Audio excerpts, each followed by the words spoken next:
saw something today that really reminded me of my father. And meditating on it further, it prompted me to bring you all this message. Start running away from the pain. Pain refines, and in most cases, pain is what made us who we are. And in my studies, I think the problems with our kids and with us is that under the veil of love, we sheltered, lied, and hid our children, and our parents hid us from the truth and pain. And if you really, really look back in your life, training, pain, fasting, refinement are the things that made us who we are. Mississippi is what made me who I am. My father, with his harsh ways. You know, and me researching my father, I realized that his dad beat his ass with a bullwhip. My dad probably thought he was soft as shit on me. And come to think of it, my children will probably think that I'm harsh on them. A man told me one time, you know, I said, you know, if there's one thing that I would do different, you know, as it pertains to how I raised my kids from what my father did, was I would communicate more, a little bit more. He said, why? I said, what do you mean? He said, look like your father did a great job with you. Why would you change anything? And I was like, shit, he got a point. You know, we always want to do something with the equation. We always want, our ego makes us want to change something about an equation that works. You know, my mom asked me one time, why do I do everything that Mr. Moody tells me as it pertains to business? I said, because he made it. Why would I change anything about his equation? It works.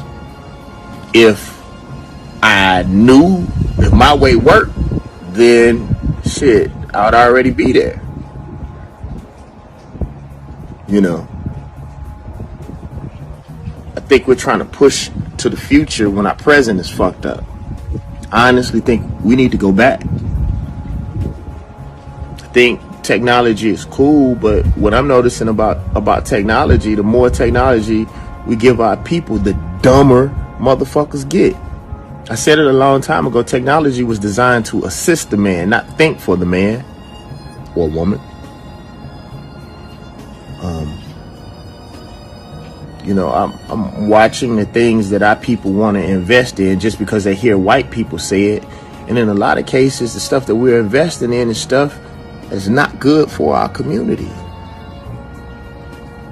You know, I was talking to one of my friends who he's really good in investing, and I asked him, you know, because I found out about the Alphabet Corporation and a lot of the corporations that a lot of our people don't know about. And I asked him, I was like, bro, are you going to invest in these corporations? And he said, no. He said he tries as hard as he can to allow his investments to align with his moral code. And if he knows that a company is not good for the environment or not good for people, then he tries not to invest in those companies. And I agree with that. A sellout don't have to do necessarily just with, you know, how you act and you wanting to be under white people. Like, you know, if you pushing something that you know that's a detriment to your community, you a fucking sellout. I don't give a fuck how much money you make. And we've taught our kids that, you know, it's okay for you to do anything if you got the bag. No, you're a whore. I keep saying that. And I have no respect for you. And one of the problems with our culture is we started embracing lames and lame ass ways. Give a fuck how much money you are. You're fucking lame. And I don't respect you. Don't want to be around you.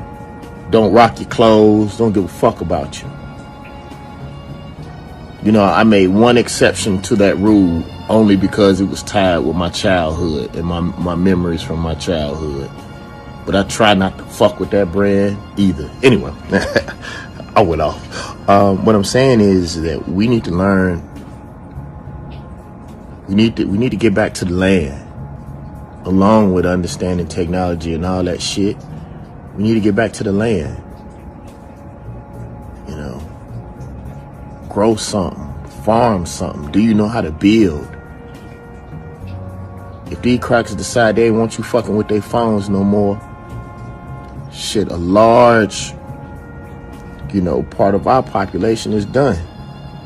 I even had to check myself. That's one of the reasons why I went and got that billboard up by the airport in Atlanta, is because if Instagram decided, which they did in a lot of cases, I see my numbers, that they don't fuck with me, then shit, about 45% of my business is done.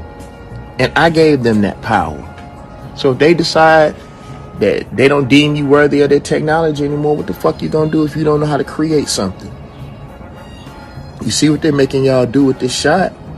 My little cousin said the government job that he got, he won't be able to feed his family if he don't take that shot, and he don't want to take the shit, but he gonna have to, or he not gonna be able to eat. It's because we have invested in their culture and not our own, and we don't know how to do shit. We don't know how to make our own food. A lot of us we don't know how to make our medicine. We don't know how to create shit. We just consume and invest in their systems and we're becoming slaves with electronic collars on, or collars in our bloodstream. We got to get back to the old way. Go find your grandparents if they still alive and learn something. Me and my friend was laughing about churning butter last night, but it was real. Like, the Amish ain't really tripping on what the rest of the world are doing, because they're still intact with their culture.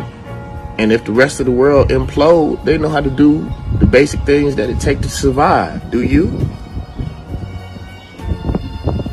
The motherfuckers talking about gun laws and following these crackers into these gun laws. Crooks don't give a fuck about gun laws, and the cops don't either. So do you know how to handle a gun? Do you know how to clean a gun? Do you know how to make a bullet?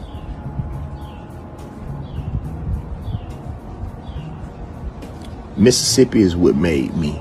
Harsh men are what made me. The grind and the struggle made me. And although we want our children and the people around us to live a better life, we have to find a way to artificially inseminate some of that in their lives so they won't be weak as fuck.